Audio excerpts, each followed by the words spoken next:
Hello, friends, and welcome to Kurt Berglund's Baseball World. And a lot of people ask me a couple of questions. The first question they ask me constantly is, Kurt, what is your favorite magazine? And the second question is, Kurt, how do I really get prepared for a replay or a tournament and stay motivated, stay on it, so I can really complete it? Well, I've got some thoughts for you.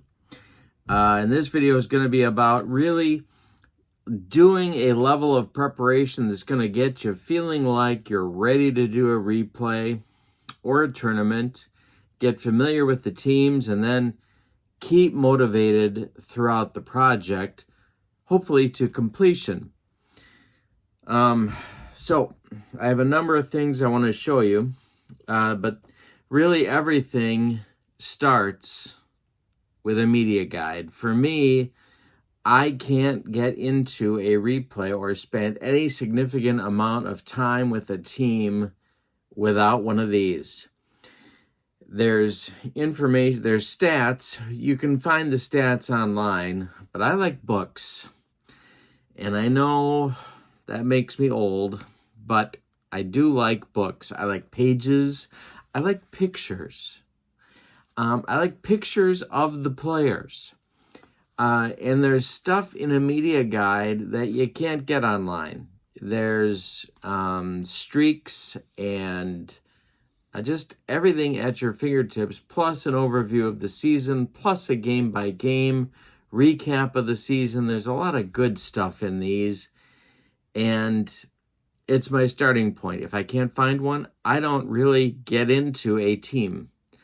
Even if it's a team I know, I feel like I need the media guide. That's the first step. Yearbooks are great, but media guides are better. So that's step one. Step two, some sims provide these. Replay Baseball does it.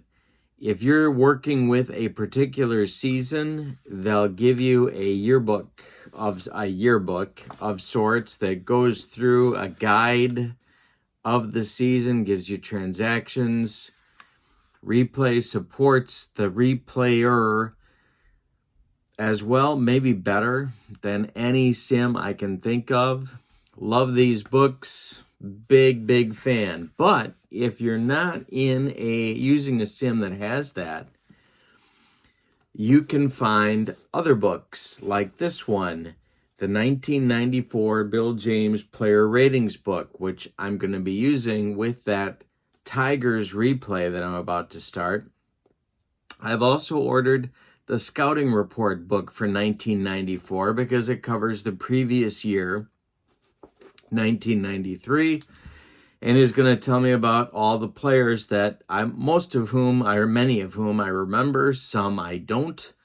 And between Bill James and the Scouting Report book on 1994, I'm going to find out not only about the Tigers, but about their opponents. That's big. I want to feel like I've got some background, or at least somewhere to look for some background. And that is important to me. All right, so we've got, and of course, Baseball Reference is great. Retro Sheet, also great. Big sources of information for those sets, for those seasons. Gives you a lot to go on. You're going to feel more prepared if you've got the books and the media guides ready to go to help you with a particular replay or even a tournament that you're thinking about undertaking. But there's more. You knew there was going to be. It's a 1993 season replay that I'm looking at doing. I'm going to be using Replay Baseball. I'm going to try something new. This isn't an ingenious thing on my part. It's not even a unique thing on my part, but I've been reading online where folks have been saying, what do I do with my baseball cards? What can I do? Well, 1993 93, 94. We're in the middle of the junk wax era where cards haven't really held their value very well. What can you do with them? You're going to wallpaper your walls with them. What is the plan? I've got some thoughts. What I did, I picked up some top loaders and I picked up some penny sleeves. And so what I've been doing is I've been taking my replay baseball cards that I'm going to use with this replay, and I've been finding I took out my 1993 and 1994 baseball card sets, and I put a pic of each player on the back of their replay card in the top loader. Both fit very nicely inside the top loader. Works out perfect. They look good. Here's Chad Kreuter. And here is Chad Kreuter's replay baseball card. Now, I'll show you a couple more that I did here. Here's one. This is Rob Deer. Now, Rob Deer is a unique problem for a 1993 Detroit Tiger replay because Rob Deer only was with the Tigers for about 5 months of the season. Then they cut him loose, and the Red Sox picked him up. As you can see on this card at the top, they've got Detroit and Boston written under his name. Boston picked him up in late August. Here is a 1993 baseball card of Deer in a Tiger uniform, so it works out nicely. There's Deer's replay card. There's Deer's baseball card. I'll hold that there. A couple more. Alan Trammell, replay baseball card. Put them both in the penny sleeve. They fit perfectly, and there's Alan Trammell's baseball card from the 94 season, 94 set. Now, the nice thing about replay is if you look at the bottom, they've got some stats there for you, so you're not missing anything if you cover up the stats by using the picture. But you could use the other side as well. You could use the back side of the card for more stats on Alan Trammell if you wanted to do that. I like the visual, and I think it's going to help me stay more motivated with the project if I can see those. Here's another particular problem. I'm up to Dan Gladden now. Here's his replay card. Here's his baseball card from 1994. Ordinarily, this would be the one I would choose, but I'm not in love with the picture. So instead of using this one, I'm going to go with the 1993 card of Gladden, and I'll show you how this works. I grab a penny sleeve that I have in my pack here, and I'll show you just how quickly this goes. So I put Gladden's replay card inside the penny sleeve, just like this. Ironically enough, of course, penny sleeves are no longer a penny, but they used to be. And let's see if I can do this without maiming myself. Well, let's see. Here we go. There it slides in the penny sleeve, and now I'm going to take Dan Gladden's card, slide him in the back side,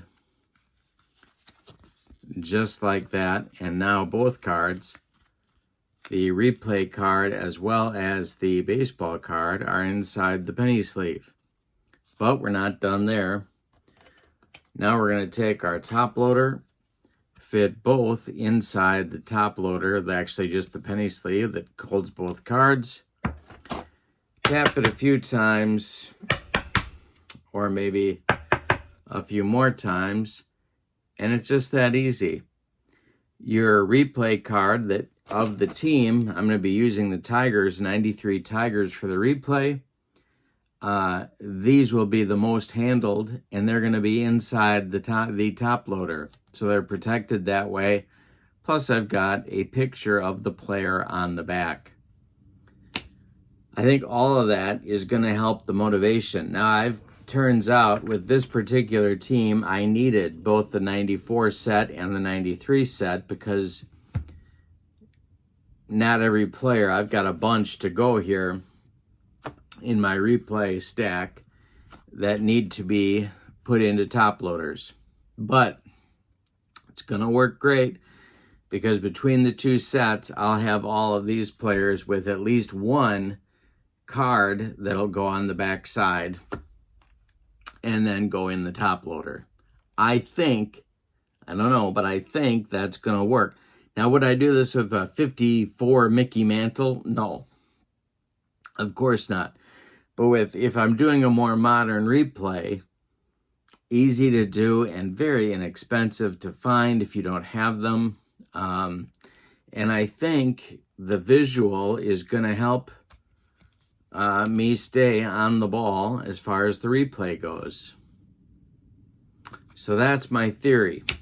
So what have we got here? We've got the starting point being the media guide, a very nice bonus from Replay Baseball if you go with Replay. The idea here of another resource, some other book to look at. In this case, the Bill James Player Ratings book of 1994. I've also picked up the Scouting Report book from 94, covering the 93 season, giving me another source to look at, again, to keep me focused and motivated, and the online sources, Retro Sheet and Baseball Reference. I think those pieces put together help to make a motivated and completed replay project or tournament project if you're going that direction. I hope this has provoked some thought in your own mind about how to go about helping yourself to stay on the ball, stay focused, stay motivated on your project. If it has, great. Let me know some comments below. Also, in the description for this video is information about channel membership. On my channel, you get a free gift from me every month, access to a large archive of members-only videos, and discounts on the secondary store, $10 off per team, $2 off per $10 off per set, $2 off per individual team. Thank you for checking that out, and thank you for supporting my channel. If you haven't clicked like and subscribed, please do so. That helps me as well.